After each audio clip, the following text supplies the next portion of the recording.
हलंदे सां गॾु मां आहियां माणिक किंगाणी ऐं तव्हां ॾिसी रहिया आहियो गाइड टीवी न्यूज़। अॼु प्रोग्राम में असां ॻाल्हाईंदासीं सियासत जी जेके हिन हफ़्ते ॾेढ में मियां नवाज़ शरीफ़ जी साहिब जी वापसी जी वतन वापसी ते जेका लम्हे भलमे सियासत करवट बदिले पई, नवां रंग साम्हूं अचनि पियूं, नयूं शामूं साम्हूं अचनि पियूं, नवां डेवलपमेंट थियनि पिया सियासी हवाले सां। पाण इहो सभु सम्झूं था ऐं ॼाणूं था त सियासत में को बि दाइमी दोस्त या मुखालिफ़ न थींदो आहे। इतिहाद ऐं जेके मुखालिफ़तूं ईंदियूं रहंदियूं आहिनि, कॾहिं कंहिं धुर सां कंहिं सियासी पार्टी जी हिकिड़ी सियासी धुर सां छिती क़िस्म जी इख़्तिलाफ़ हूंदा आहिनि, त कॾहिं वरी हिकिड़े पेज ते बि हिकिड़े लाइन ते बि हिकिड़े पेज ते बि गॾिजी राय अमल जोड़ींदियूं आहिनि ऐं एहतजाज ऐं तारीख़ूं बि हलाईंदा आहिनि। PTI जे दौर हुकूमत में PTI जंहिं सख़्तु लहजे में हुई, जंहिं अंदाज़ में हुई, उहा कंहिंसां मिलण लाइ तयारु कोन हुई। तव्हां ॾिठो त जॾहिं पंहिंजो इमरान ख़ान ज़ख़्मी थियो हो एहतजाज दौरान, त नवाज़ शरीफ़ हली वियो हो, पर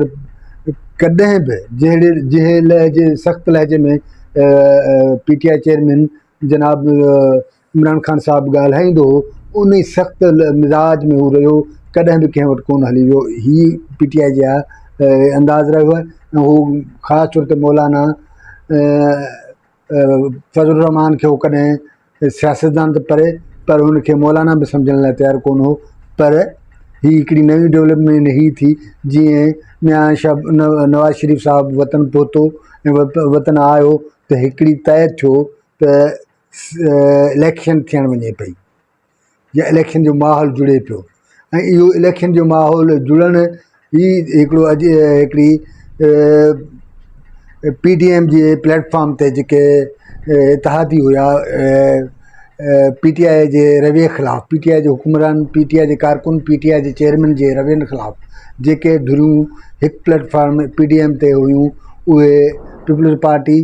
मौलाना फज़लुर रहमान, नून लीग ऐं ॿियूं सियासी जेके सियासी धुरियूं हुयूं, जेके नंढा वॾा सियासी ग्रुप आहिनि, उहे मैदान में हुया ऐं PDM में इतिहाद में शामिलु थिया। ऐं PDM जॾहिं हुकूमत ठाही त मेजर जेको पार्टनर थियो उहा असांजो नून लीग जे हिसे में आई, वज़ीर आज़म थियो ऐं परॾेही वज़ारत पंहिंजे पीपल्स पार्टी जे हिसे में आई। ऐं ॾाढो ख़ैर ख़ूबी सां ऐं इहो नज़र आयो पए त इहे कॾहिं बि मुखालिफ़त कोन थींदा। पर जीअं ई नवाज़ शरीफ़ साहिबु जीअं वतन वापसि वरियो, मियां साहिब जी वापसी जा आसार ॿुधी यकदमि हिकिड़ी जेका सियासी सूरत हाल तब्दीली थी। सॼे हफ़्ते में नवाज़ शरीफ़ खे साहिब खे तक़रीबन हफ़्तो सवा थियो आहे। इन सॼे हफ़्ते में लम्हे भलमे सियासत जीअं करवट बदिलिया, त मिज़ाजनि में तब्दीली आई। पीपल्स पार्टी जो नवाज़ शरीफ़ ॾांहुं या नून लीग ॾांहुं ॾाढो सख़्तु लहजो आयो, जंहिंजो इज़हार हिकिड़े इन अंदाज़ में पीपल्स पार्टी जी क़यादत, आला क़यादतनि में शुमार शेर रहमान चई ॾिनो त जेकॾहिं PTI खे हुकूमत में शामिलु न कयो वियो, त उहा उन हुकूमत जो हिसो न रहंदी ऐं उनजे ख़िलाफ़ु हूंदी। साॻी तरह हिकिड़ो पंहिंजो ख़ुर्शीद शाह साहिबु, जेको पिणु पीपल्स पार्टी जे आला क़यादत में शुमारु थींदो आहे, उन पिणु हिकिड़ो उनजो वीडियो वायरल थियो आहे ऐं उन चयो त PTI सां जी हुकूमत में शामिलु थियणु उन्हनि जी वॾे में वॾी ग़लती आहे, जंहिंजे लाइ उहे माफ़ी वठनि था। मूंखे ख़बर न आहे त इहा माफ़ी उन्हनि कंहिंखां वरिती आहे। पीपल्स पार्टी कंहिंखां बि माफ़ी वठे ऐं छो पई वठे, पर जेका सियासी तब्दीलियूं आयूं आहिनि, लम्हे लम्हे सियासी तब्दीलियूं थियूं आहिनि, रोज़ु नओं हिकिड़ो डेवलपमेंट अचे पई, रोज़ु छा बल्कि कलाकनि सवा कलाकनि में हिकिड़ी नई डेवलपमेंट अचे पई। त जेका PTI कुझु ॿुधण लाइ तयारु कोन हुई, पंहिंजो मौलाना फज़लुर रहमान साहिब खे मौलाना तस्लीम करण लाइ कोन तयारु हुई, उनजी पार्टी या उनजी सियासी क़यादत अलॻि हुई। उन PTI जी टीम अली मोहम्मद साहिबु, असांजो असद कैसर ऐं ज़ुबैर नियाज़ी साहिबु ऐं ॿिया काफ़ी हुनजा आला क़यादत में शुमारु थींदड़ ॿिया अॻुवान जेके मौलाना वटि पहुता आहिनि ऐं उन्हनि मौलाना सां ताज़ियत बि कई आहे ऐं उनजे इमामत में नमाज़ बि पढ़ी आहे। हीउ हिकिड़ो उहो जेस्चर आहे जेको पीपल्स पार्टी PTI ऐं JU आहे समेत ॿिनि हिकिड़ी पार्टियुनि जो इतिहाद जो हिकिड़ो इंडिकेशन आहे जेको इतिहाद ठहणु वञे पियो। इहो इतिहाद केरु पियो ठाहे, छो पियो ठहे, इहो हिकिड़ो सुवाल बि आहे त छा इन पार्टियुनि इहो इतिहाद में एॾी हिमत थींदी त उहा इस्टेब्लिशमेंट जे फ़ैसिले खे इनकार करे उनजे आंदल वज़ीर आज़म या उन खां मुखालफ़त करे। पर असां वटि हीअं थींदो रहियो आहे। मिसाल तौर ते माज़ी में रखोल वज़ीर आज़म आया आहिनि जेके ॿार वठी आया आहिनि ऐं हुते उनखे वज़ीर आज़म विहारियो वियो आहे। जॾहिं त हिते मक़बूलियत नवाज़ शरीफ़ या पीपल्स पार्टी जे हिसे में जेका मक़बूलियत हुई उनजी भेट में हिकिड़ो नओं माण्हू वठी आया आहिनि, उनखे वज़ीर आज़म कयो वियो आहे। त हिते बि फ़िलहालु जेका स्ट्रीट पावर जी पोज़ीशन आहे, पॉलिटिकल जेका ग्रुप आहे या सियासी पार्टी आहे, उहा त PTI आहे। पर पीपल्स पार्टी JU आहे ब उन लेवल जा आहिनि त उहे हिकिड़ो ग्रुप प्रेशर ग्रुप ठाहे सघनि था जेके नवाज़ शरीफ़ खे टफ टाइम ॾियण जी पोज़ीशन में वञी सघनि था। पर इन सॼे हिकिड़े जेका सियासी तब्दीलियुनि जे विच में हिकिड़ी नई गेम बि आई आहे, हिकिड़ी नयो रुख़ बि आयो आहे जेको नवाज़ शरीफ़ PDM सां बीठल सभिनी धुरियुनि खां बिल्कुलु अकेलो ऐं सिर्फ़ु सिर्फ़ु नून लीग जी हुकूमत ठाहिणु चाहे थो। हीअ जेका इहा ॻाल्हि मौलाना फज़लुर रहमान बि करे चुको आहे त हू सोलो जेको आहे मतिलबु पंहिंजे अकेली हुकूमत ठाहिणु चाहे थो जेका कंहिंसां बि शरीक न हुजे, जेका पीपल्स पार्टी इन्हनि खे चेराए विधो आहे। ऐं हींअर जेको जंहिंखे PTI डिनाए पई करे, इनकार पई करे त हू मौलाना साहब सां ताज़ियत करणु विया आहिनि ऐं ताज़ियत करण का ख़राबु ॻाल्हि कोन्हे त असीं मुंहिंजे ख़्याल में को बि इन ख़्याल जो कोन्हे त सियासी मुखालफ़तूं थींदियूं आहिनि। सियासी मुखालफ़तूं के ख़ुदा न ख़ास्ता दुश्मनियूं कोन आहिनि, ज़ाती दुश्मनियूं कोन आहिनि जो माण्हू कंहिंसां ॾुख शरीक न थिए। ॾुख असांजी रवायतुनि में आहे, सिंध हुजे या मुल्क जी इहे रवायतुनि में शामिलु आहे त ॾुख जी घड़ी में माण्हू हथ दुआ जा घुरणु वेंदो आहे ऐं इहो थींदो रहियो आहे। पर उन बावजूदि हिकिड़े जेके इंडिकेशन्स आहिनि त इहो हिकिड़ो इतिहाद ठाहिणो वञे पियो, उहो इतिहाद एॾो वॾो मज़बूत हूंदो, एॾो वॾो सगारो हूंदो जेको मियां नवाज़ शरीफ़ खे त टफ टाइम ॾिए। छाकाणि मियां नवाज़ शरीफ़ साहिबु हिन वक़्तु उन मूड में आहे त हू सिर्फ़ु सिर्फ़ु पाण ऐं अकेले नून लीग जे हुकूमत चाहे थो ऐं उहो सोलो फ्लैट वारे चकर में आहे। सोलो इहा ॻाल्हि पाण अॻु बि करे चुका आहियूं त इहा ॻाल्हि मुंहिंजे पारां या हिकिड़े सियासी तजवीज़ जी सूरत में कोन्हे, पर इहा ॻाल्हि मौलाना फज़लुर रहमान बि करे चुको आहे त मियां नवाज़ शरीफ़ सोलो फ्लैट चाहे थो जेको हुनजे लाइ मसइलो थींदो। असीं हिकु लम्हे लाइ मञूं था त नवाज़ शरीफ़ जे लाइ मियां साहिब लाइ इहो मसइलो न बि थिए त छा जेको हिकिड़ो इलेक्शन इतिहाद या हिकिड़ो जेको गॾियल इतिहाद आहे जंहिंमें PTI पीपल्स पार्टी JU आहे ऐं ॿिया जेके प्रेशर ग्रुप आहिनि, ॿिया जेके सियासी ग्रुप ठहंदा, जेके ॿिया जेके पॉलिटिकल पार्टियूं आहिनि, छा इन पोज़ीशन में हूंदियूं त उहे नवाज़ शरीफ़ खे टफ टाइम ॾियण सां गॾु इस्टेब्लिशमेंट लाइ थ्रेट जो हिकिड़ो पोज़ीशन ठही अचे। इन जे लाइ घटि में घटि आऊं त इन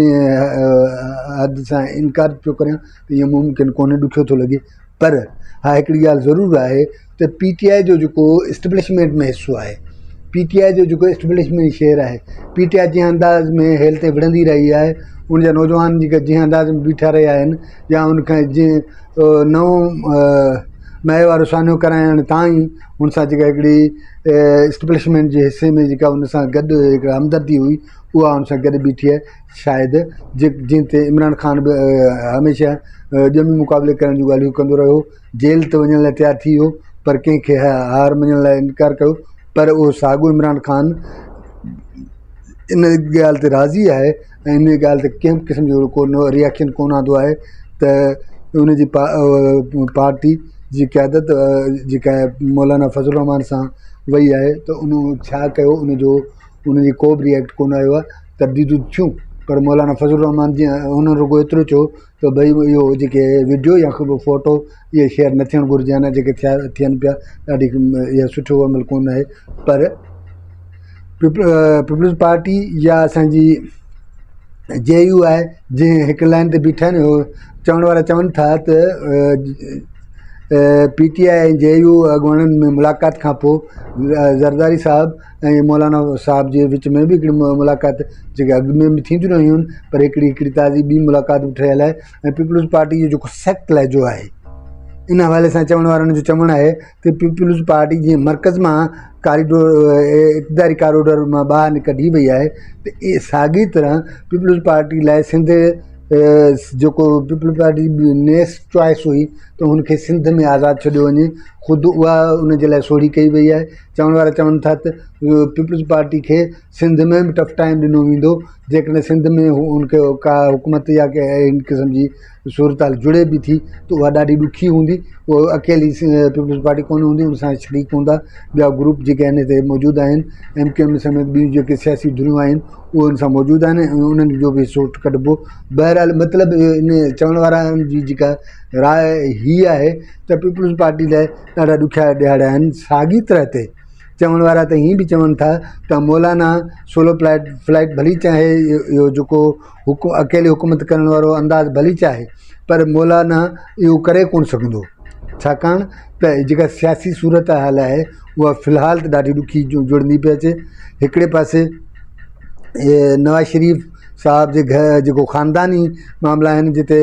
हमज़ा शरीफ़, मरियम नवाज़ ऐं इन्हनि जी जेका पाण में का नंढी वॾी अणबणत आहे, जेके इहे मामला आहिनि उहे पंहिंजी जाइ ते रखनि था। साॻी जाइ ते नवाज़ शरीफ़ जेको मिज़ाजनि पंहिंजी अलॻि हिकिड़ी ज़ाहिर हिकिड़ो सीनियर सियासतदान आहे, हुन 30-40 सालनि खां वधीक अरसो सियासत कई आहे ऐं अला टॉप लेवल जे सियासतदान में शुमारु थिए थो। त उहो न रुॻो इहो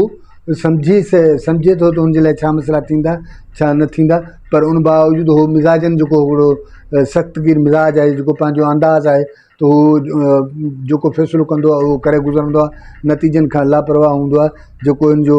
लाइ मशहूरु बि रहियो आहे मियां साहब जे लाइ। त शायदि नवाज़ शरीफ़ साहब उन साॻी फार्मूले ते बीठो आहे। हिकिड़े तरफ़ हू इस्टेब्लिशमेंट सां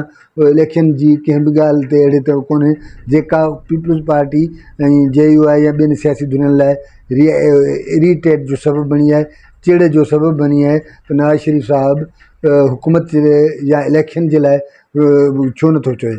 या इन क़िस्म जो को बयानु या इन क़िस्म जी राय इज़हार छो नथो करे। पर अञा ताईं हेल ताईं हीअ जेका सिचुएशन ठही आहे, इन जे हवाले सां नवाज़ शरीफ़ साहब का बि अहिड़ी ॻाल्हि न रखी आहे जंहिंमें इलेक्शन जी करणु न करणु। पर चवण वारा हीअ चवनि था त अॻियो महीनो जेको नवंबर महीनो आहे उहो ॾाढो ॾुखियो हूंदो सियासी हवाले सां, जंहिंमें हिकिड़े तरफ़ पीपल्स पार्टी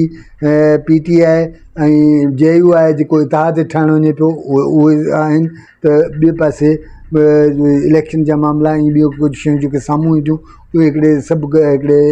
चवनि था त जेके नवंबर महीने जे आख़िर ताईं सभु मामला क्लियर थी वेंदा त कहिड़ी धुर किथे बीहे थी,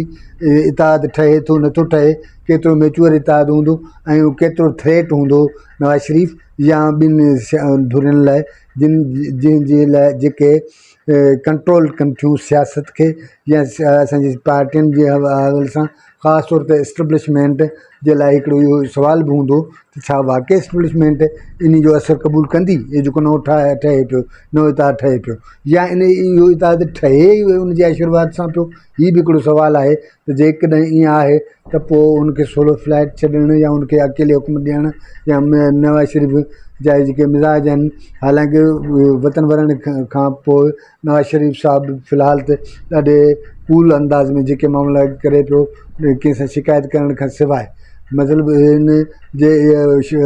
नवाज़ शरीफ़ साहब जंहिंमहिल पंहिंजो पहिरियों ख़िताब बि कयो त हुनमें हिन अहिड़े क़िस्म जी का बि ॻाल्हि न कई जंहिंमें इलेक्शन करणु या कंहिंखां बदिलो वठणु या का इन क़िस्म जी का बि सूरत हाल साम्हूं कोन आहे। उन ॾाढो रुॻो एतिरो चयो त असीं मुल्क खे सगारे पासे वठी वेंदासीं, किरियल डॉलर खे डॉलर खे असांखे किरियल रुपए जे जीअं रुपए जी अहमियत वधे ऐं डॉलर खे भॼाए सघिजे। इन सां गॾु असांजो प्रोग्राम पुॼाणी ते पहुतो। तव्हां नाज़रीन, तव्हां वधीक अपडेट लाइ मुल्की सूरत हाल लाइ ॾिसंदा रहो गाज़ी TV न्यूज़ ऐं पंहिंजे दोस्तनि सां बि शेयर करियो। महिरबानी।